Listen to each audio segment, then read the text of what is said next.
Paul, thank you very much indeed. Dinner will be served shortly, but as you know, our host is going to address us. She doesn't need any introduction, but in case you don't know, Elvina Graham is not just the president of the Northern Ireland Chamber of Commerce and Industry, she's the chair of the ESB Group. Elvina, thank you very much indeed. Ladies and gentlemen, our host, President Elvina Graham.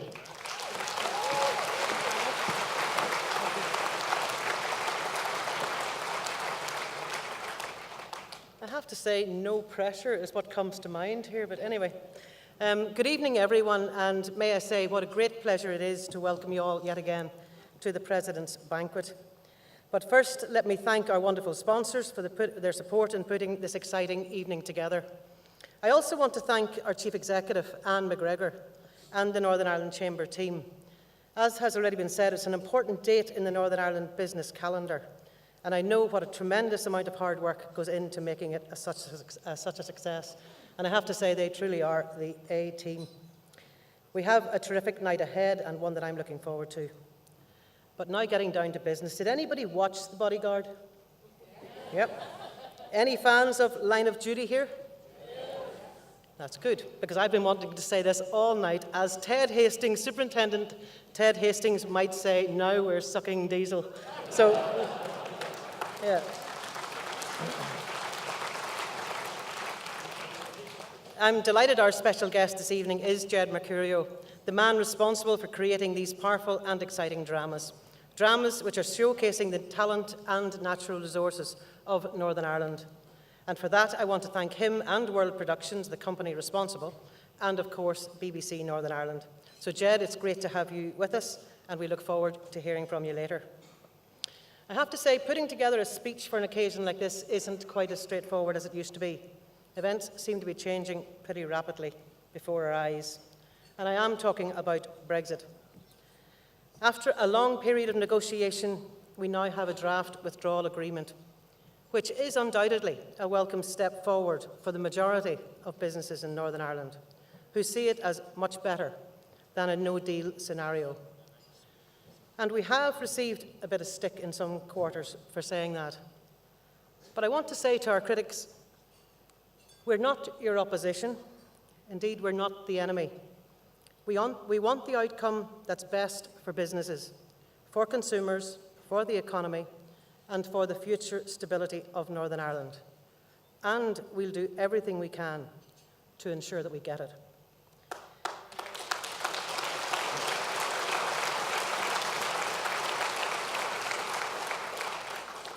It's fair to say that the Prime Minister's resilience has been matched only by that of businesses who've been challenged by 3 years of non-stop political debate and continuous uncertainty. We therefore encourage our political representatives who support the draft agreement to do everything in their power to influence political representatives in Britain to join them. For those that are not in support of the draft agreement, it's now time to outline your alternative proposals, and we are willing to listen. I've been looking back.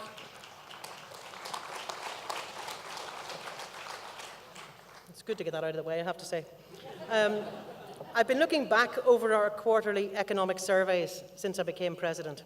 And at the beginning of 2017, our members were identifying priorities for growth, and chief amongst them was a functioning executive and no hard border. And these priorities are still uppermost today. We have a vibrant and innovative business community that wants to invest and grow, but it's stymied because of the prolonged absence of a regional government and the endless Brexit bickering. Another priority identified repeatedly is the current skills shortage, with 8 out of 10 businesses having trouble recruiting staff. Our companies are committed to developing homegrown talent, but that alone is not enough to fill the skills gap. Continued access to the labour pool from EEA countries is vital. In the immediate term, the reintroduction of Tier 3 visas and an extension to the casual workers visa would assist the current shortage. In a post-Brexit scenario, Northern Ireland Chamber and other business groups are pressing for a regional approach to the proposed minimum salary threshold for migrant workers proposed in the MAC report. This is the sort of considered, positive approach that Northern Ireland needs. And speaking of positive approaches, just a few weeks ago, the Chancellor of the Exchequer gave the green light to the Belfast Region City deal. And what a great moment that was. Securing £850 million, it includes £350 million from Treasury, took a lot of dedicated teamwork. 6 local councils, our universities, regional colleges, and of course, business and politics played a part too. Congratulations to everyone involved. And hopefully there'll be another one along soon in the North West region. The Belfast Region City Deal process shows us what can be achieved when you have a genuinely collaborative relationship that's working for the benefit of everyone.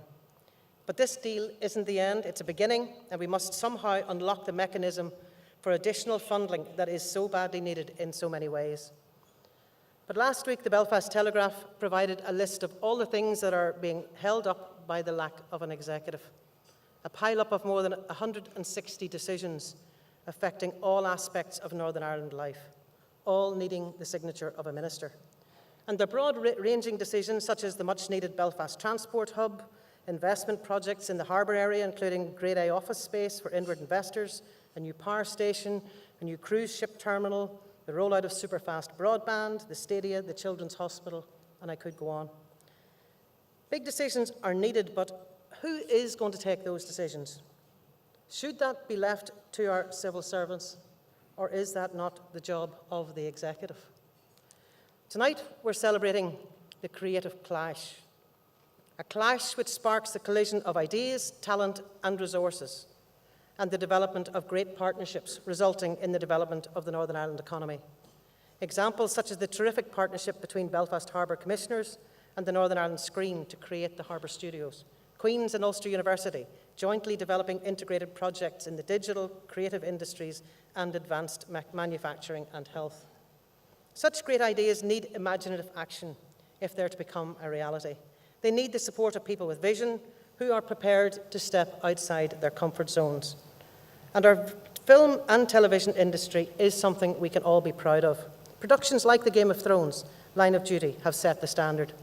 But Game of Thrones and HBO and the others didn't come here by accident. There's a lot of support from the previous generation of Northern Ireland's political leadership, and they did step out of their comfort zones. The Belfast filmmaker and Oscar winner Terry George wrote an article earlier this year recalling the days when Martin McGuinness and Peter Robinson struggled through traffic in Los Angeles to visit all the major studios, lobbying for more productions to come to Northern Ireland. And in this article, Terry asked, who's going to do that now? It's a very good question. Can you imagine our current leaders at this juncture sharing a car under any circumstances? So who will nurture the creative connections now? And I'm afraid I don't have any answer to that. As Jed here will tell you, film drama is based on the classic 3-act structure. First, there's the setup, where we meet the characters and the story begins. Then the second act, the tension starts to rise and the stakes get higher, until finally in Act 3 we get the resolution. But here in Northern Ireland, we're still stuck in the second act. The tension's still rising, the stakes are even higher, and there's no progress towards Act 3. No resolution. And it makes me wonder, do our politicians no longer care? Or indeed have they, for the night that's in it, simply lost the plot? At this event last year, I gave a figure for the number of days we've been without an executive, and I'm not going to do that tonight. All I'll say is that one day more is one day too many.